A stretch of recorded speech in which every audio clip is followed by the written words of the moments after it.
कमा रहे हैं हम लोग को और त्योहार में पैसे नहीं मिल रहा है, काहे ले अरे वोट मारेंगे झूठे। हेलो दोस्तों, आप सभी को मेरे इस वीडियो में हार्दिक अभिनंदन। झारखंड में चुनावी सरगर्मी के कारण यहाँ पर लगातार माहौल बदलते जा रहे हैं, तो चलिए जानते हैं कैसी परिस्थितियां हैं हमारी झारखंड की। तो यहाँ पर देखेंगे आज एक विशेष रूप से, क्योंकि यहाँ पर देख रहे हैं कि वर्तमान सरकार से बहुत लोग नाराज हैं। तो उनमें से एक ऐसे प्रकार की अधिकारी नहीं बोल सकते, मगर आंगनबाड़ी सहायिका को नफरत है वर्तमान सरकार से, या एक जमीनी मुद्दा है या शोषण का मुद्दा है, क्योंकि उन्हें एक 25 महीनों से वेतन नहीं दिया गया। कोई व्यक्ति अपने आप को, अपने परिवार को चलाने के लिए आमदनी या किसी सोर्स की आवश्यकता होती है, मगर उन्हें 25 महीनों में एक भी रुपया दिया नहीं गया है और वे लगातार कार्यरत है। 2 साल 1 महीने से वे लगातार मेहनत कर रही है, मगर वे पैसे के लाभुक नहीं बन सके। तो ऐसे मुद्दे को आपके समक्ष रख रहा हूँ, आप शुरू वीडियो देखिए, उसके बाद इस पर विचार करते हैं। तो वीडियो प्ले। आप किन्हें वोट देना चाहेंगे? हाँ, हाँ। जयराम मातो। काहे जयराम मातो काहे आप हम लोग को पाँच में वो बोलता है कि आंगनबाड़ी में जो सब काम करती है उन लोग को देखा जाए, इसीलिए। इसीलिए तो यहाँ जयराम मातो नहीं लड़ रहे, ठीक है? हाँ, कौन लड़ रहा है? उनके द्वारा उतारे के प्रत्याशी लड़ रहे, तो उनको चिनते हैं आप? हाँ, चिन्हो तभी मिलेगा। बिहारी महतो।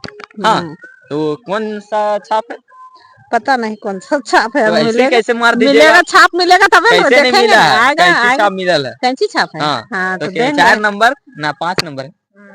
5 नंबर में मतलब पैसा बढ़ा देंगे, इसीलिए आप उन्हें वोट दे रहे हैं ना? जो हम लोग को पक्ष में बोलेगा उसी को नहीं देंगे। अकेले आप दीजिएगा कि पूरा परिवार? पूरा परिवार भी देगा, जितना आंगनबाड़ी में काम करती है झारखंड के सब देगी उसी को। तो आपको प्रॉब्लम है? का हमको प्रॉब्लम है? झारखंड सरकार से अभी वर्तमान के प्रॉब्लम तो है ही है। हम लोग को पेमेंट रोक के अभी 25 महीना से रख ले है, तो प्रॉब्लम नहीं है। 25 महीना से प्रॉब्लम चल रहा है, 2 साल 1 महीना हो गया। हाँ, पूरा तंग हो गए। कब हटेगा, कब हटेगा? हटाना तो चाहिए ना। इसीलिए आप उसके विपरीत वोट करना चाह रहे हैं अभी ना? हाँ। आपका सोच भी ठीक है, क्योंकि जब आपके हित के लिए पैसे नहीं दे रहा अभी, तो अभी कमा रहे हैं हम लोग को और त्योहार में पैसे नहीं मिल रहा है, काहे ले अरे वोट मारेंगे झूठे। दिन रात मेहनत करके कितना अच्छा काम करते हैं और पैसा नहीं दीजिएगा, पैसा नहीं दीजिएगा तो फिर कैसे काम होगा? तो चलिए, आपसे मिलकर बहुत अच्छा लगा। तो आप लोगों ने देखा कि किस प्रकार यहाँ पर शोषण किया जा रहा है। कोई एक आम व्यक्ति, छोटे व्यक्ति जो अपने पेट पालने के लिए कुछ भी करते हैं, इतने कम दामों में, कम वेतन में अपने आप को झोंक देते, तो उन्हें आप 2 साल 1 महीना में पेमेंट नहीं दिए, तो सोचिए कैसी स्थिति है हमारे राज्य की। अगर आप काम करा रहे हैं, अगर आप उनसे कोई लाभ ले रहे हैं, उनके द्वारा किसी काम को स्वचालित रूप से जारी रखें, तो उन्हें तो वेतन देना चाहिए।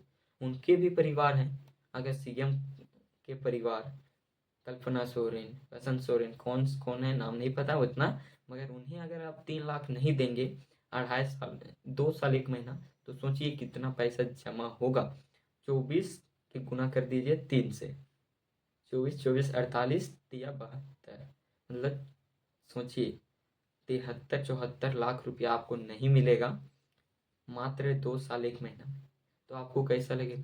बिना पैसा के कोई खटाएगा और आपको पेट भरने के लिए मुआवजा नहीं देगा, वेतन नहीं देगा, तो कोई आदमी क्यों काम करे?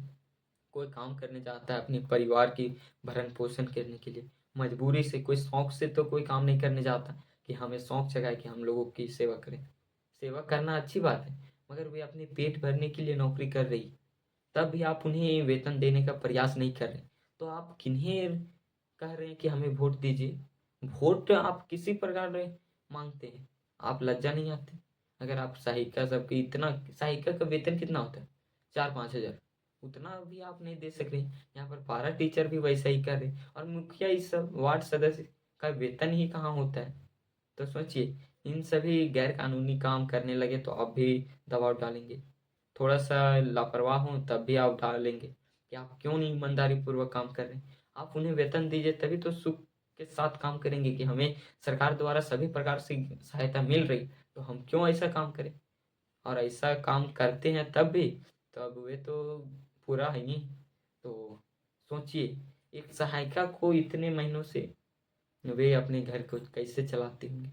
सोचिए अपने मन में, अपने अगर वही व्यक्ति आप होते तो आप क्या करते होते? अगर दूसरे सोर्स नहीं होंगे, जिस परिवार में अकेला सहायिका के बदौलत वह घर चलता होगा, तो वह घर कैसे चलेगा? 2 वर्षों में आप देखते होंगे कोई गरीब परिवार में महीना दिन अगर किसी कारणवश काम पर नहीं जाते, पैसे नहीं आते, तो उस घर की हालत क्या होती होगी? हम अपने घर में देखें, जहाँ पर एक परिवार में 10-12 दिन नागा हो जाता ना, ड्यूटी बंद पड़ जाती है, तब उस घर में पैसे की आमदनी कम होती है, उस घर को चलाने लायक नहीं बचता है। किसी से उधार, फिर अगले महीना 5,000 उधार लिए तो 8 महीना तक आपको उसे मेंटेनेंस करने में लग जाता है। या होता गरीबी, मिडिल क्लास कहने लायक, 1 महीना 2 महीना 8 महीना लग जाता है रिकवर करने में।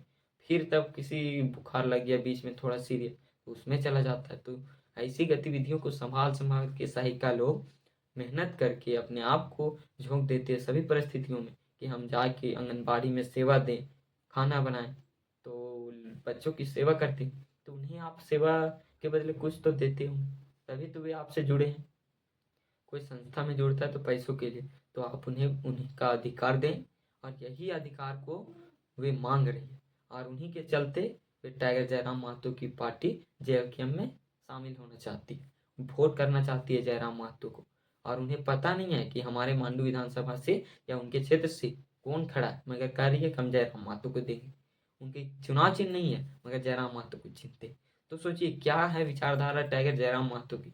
वो सभी के मनों में बस चुके, सभी के तन में बस चुके, जो सिर्फ जयराम महतो चुनाव चिन्ह उतना फेमस नहीं कर पाए, मगर वे अपने आप को डेवलप कर दिए कि जयराम महतो को ही देना है। तो सोचिए क्या माहौल उठा दिए हैं टाइगर जयराम महतो, व्यक्ति के ऊपर प्रभाव छा दिए। आपको पहले भी दिया वीडियो के माध्यम से बताया था कि यहाँ पर बुजुर्ग, दादी, दादा सब यहाँ पर जो मोबाइल नहीं देखते, कोई सोर्स नहीं है उन्हें जानने का, मगर लोगों द्वारा सुनते सुनते उनको याद हो गया कि जयराम महतो को ही वोट देना है। तो यहाँ पर देखें अब युवा जो कार्य में हैं, वे भी कह रही है कि हमें वर्तमान सरकार को वोट नहीं करना है। अगर वे हमारे अधिकार को नहीं देंगे, हमारे जो नियोजन स्थानीय जो नीति है उन्हें आप नहीं देने का प्रयास करेंगे, तो हम पुनः क्यों दे आपको सरकार में बनाने लाए। तो इसी कारण यहाँ पर झारखंडी लोग नाराज हैं। और फिर देखे हैं जेएमएम के चुनावी पर्चा में, उनकी घोषणा पत्र में, कि अगर 10 लाख रोजगार का सृजन करेंगे, 10 लाख युवाओं को रोजगार देंगे। तो सोचिए 5 लाख तो पिछले वर्ष की है, अब ये 10 साल लगातार सरकार बनेगी तो 10 लाख नौकरी देगी।